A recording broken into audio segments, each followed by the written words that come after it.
एक महिला ने अस्पताल में अपने बच्चे को जन्म देने के बाद 6 घंटे के अंदर उस बच्चे का गला घोट के उसको जो है मार दिया।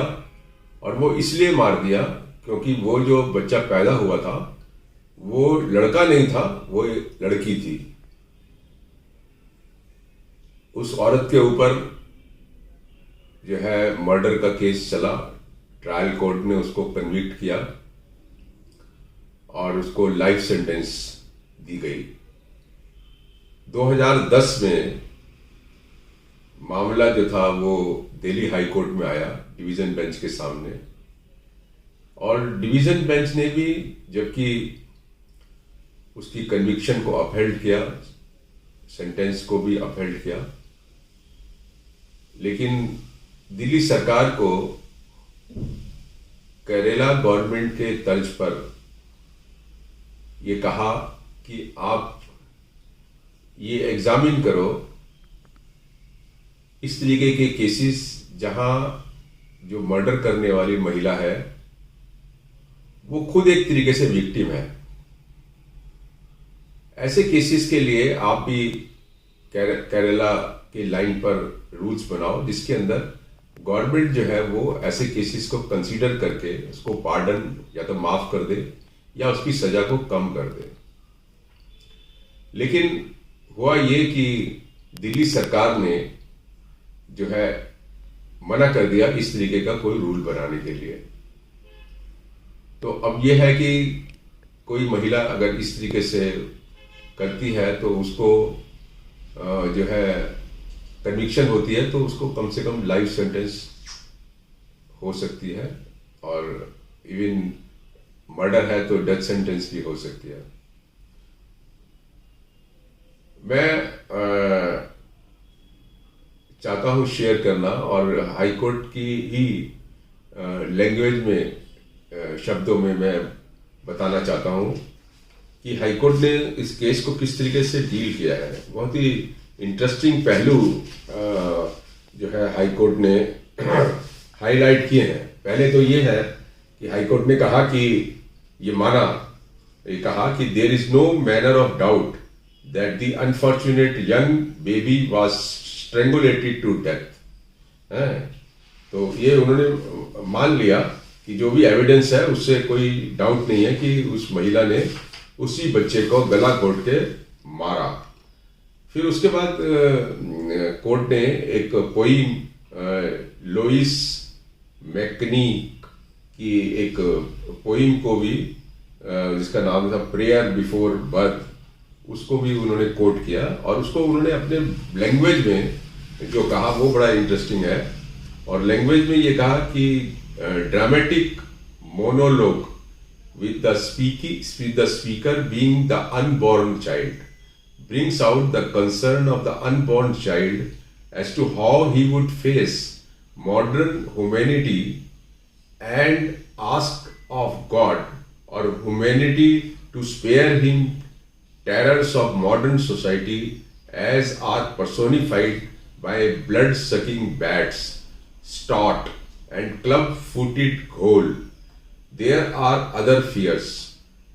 There are barriers, drugs, lies, torture and violence. The unborn child wants to be comforted. The earth is deteriorating and the unborn child requests God to provide him these for him to grow physically, intellectually and emotionally healthy. The unborn child realizes that the modern society is losing its identity and sins are ingrained in a person from society, crime is put in him or her by society. Since the child will be a part of this world, he is likely to commit sins, speak what he is taught, think the way he is trained and hence seek forgiveness. फिर court में लिखा है the plight of the appellant means mother is akin to that of the unborn child.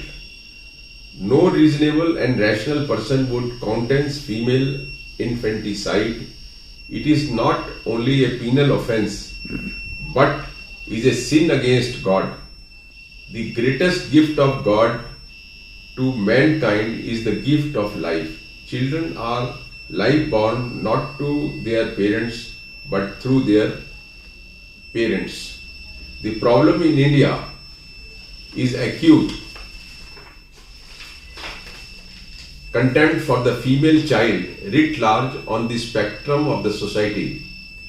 Its proof is the dismal adverse male-female sex ratio, where the biologically stronger sex, that is the female sex, is in the minority.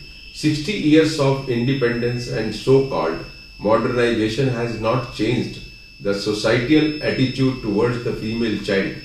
Across the board, rural or urban, educated or uneducated, rich and poor, the skewed sex ratio adverse to the female child is a sad mirror image of the social thinking even in the 21st century. The reason is dowry at the time of marriage of the girl child. The result is that the female child being looked upon and treated as a liability and a son being treated as an asset.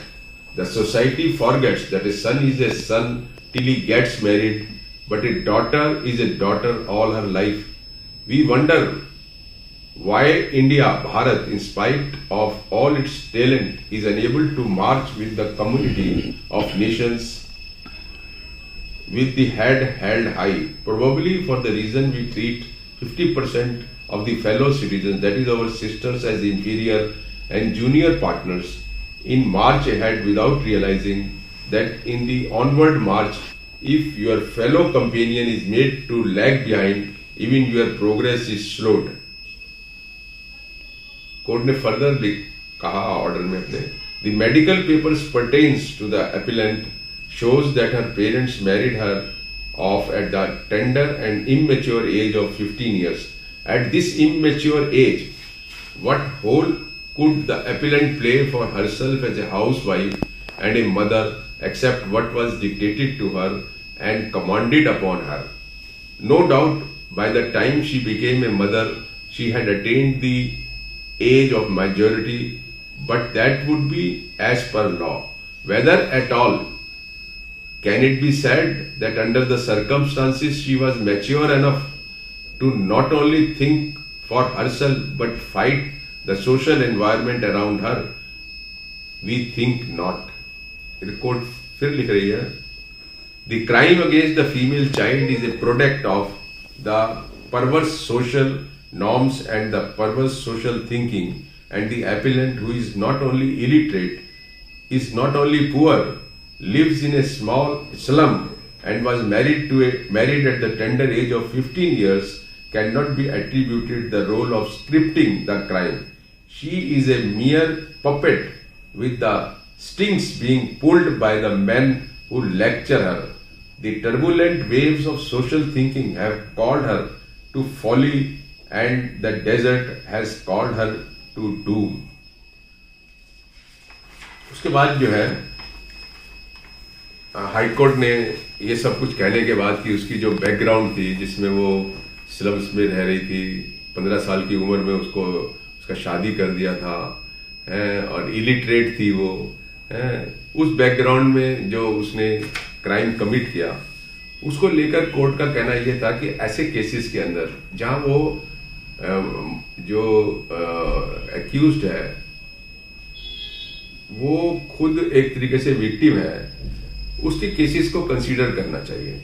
और उन्होंने फिर एक rule जो है केरला का 1982 का rule जो है वो कोट किया उसके अंदर, और उसमें ये था कि ऐसे केसेस को अंदर उसका रेफरेंस करेगी through high court to the government, and government जो है वो उसको कंसीडर करेगी, पार्डन भी कर सकती है, माफ भी कर सकती है, और उसकी सजा भी कम कर सकती है.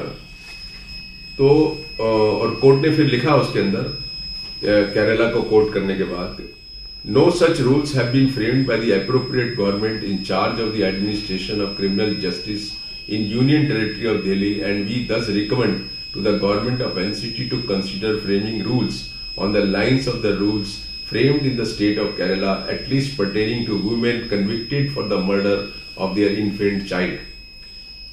कोर्ट फर्दर कह रही है, we conclude by dismissing the appeal but while so doing direct the registrar of this court to send a copy of this decision to secretary law and justice government of NCT of Delhi with a covering letter drawing the attention of the learned secretary law and justice government of NCT of Delhi to place decision before the appropriate authority, drawing attention to the facts of the instant case and our observations in paras 31 and 32 above, and decide whether appropriate rules need to be framed, and if the rules are framed, to place the matter before the appropriate authority as per the rules to decide whether the sentence of imprisonment for life inflicted upon the appellant can be reduced or whether she can be pardoned. If such a decision has to be taken, the authority concerned would take into consideration that the appellant is an illiterate lady who comes from a poor socio-economic background. She saw no youth being married at the age of 15 years. Her thinking and rationale could not develop as it expected in a democratic society as she got no education. फिर उसमें last में concluding paragraph में उन्होंने लिखा है judgment में, before concluding we reiterate that our recommendations are not to be treated as a mandamus. We clarify that our concern for compassion for the appellant is not that it is acceptable to us that female infanticide is not a serious offence. Indeed, it is a serious offence and a culprit needs no compassion except upon proof of that culprit was herself a victim of the product of the society due to her illiteracy, poverty and social deprivation. तो यहाँ उन्होंने बहुत strong line ली है कि इस तरीके से जो फीमेल इन्फेक्टिसाइड होता है उसमें कोई कंपैशन नहीं होना चाहिए, उसमें सख्त से सख्त सजा देनी चाहिए. लेकिन साथ में ये भी देखना चाहिए कि जहाँ मदर ने जो है वो ये क्राइम कमिट किया है और मदर का जो बैकग्राउंड है वो इलिटरेसी है, सोशल डेप्रिवेशन है, उसकी अर्ली एज में शादी है, वो सिचुएशंस के अंदर जो है गवर्नमेंट को कंसीडर करना चाहिए. लेकिन अब इस केस के अंदर जो था ये पता लगा है कि दिल्ली सरकार ने इसको कंसीडर किया था लेकिन उसको जो है वो उन्होंने डिसअलाउ कर दिया, रिजेक्ट कर दिया, कोई ऐसे रूल्स फ्रेम नहीं करे. तो मैं समझता हूं कि केरला का 1982 का जो रूल है दैट शोज कि उन्होंने उस वक्त सोचा था कि इस तरीके के हालात हो सकते हैं हमारी सोसाइटी में जहां महिला जो है अपने न्यू बॉर्न चाइल्ड को इसलिए मार देगी, वो लड़की है, क्योंकि उसका अपना जो है वो बैकग्राउंड बहुत ही वीक है लेडी का. तो ऐसे केसेस के अंदर गवर्नमेंट को पावर होनी चाहिए कि वो उसको कंसीडर करे और उन्होंने रूल्स फ्रेम करे. तो मुझे नहीं समझ में आया कि दिल्ली गवर्नमेंट ने इस तरीके के केरला को क्यों नहीं फॉलो किया और क्यों नहीं रूल्स बने. तो मैं यहाँ से दिल्ली सरकार को अपील करना चाहता हूँ कि वो इस मामले को रिकंसीडर करे. मुझे लगता है कि जहाँ महिला खुद विक्टिम है क्राइम के अंदर, वहां पे उसको सजा देना मुझे लगता है कि एक सिविल सोसाइटी, एक डिसेंट सोसाइटी के नॉर्म्स के खिलाफ है. तो ऐसे केसेस को गवर्नमेंट कंसीडर करे. लेकिन साथ में फिर एक बात दोबारा से ये कहा जा सकता है कि फीमेल इन्फेक्टिसाइड के जो केसेस होते हैं ये हीनियस क्राइम है और इसमें किसी को भी बख्शा नहीं जाना चाहिए. तो मुझे उम्मीद है कि दिल्ली सरकार इसको कंसीडर करेगी. Thank you.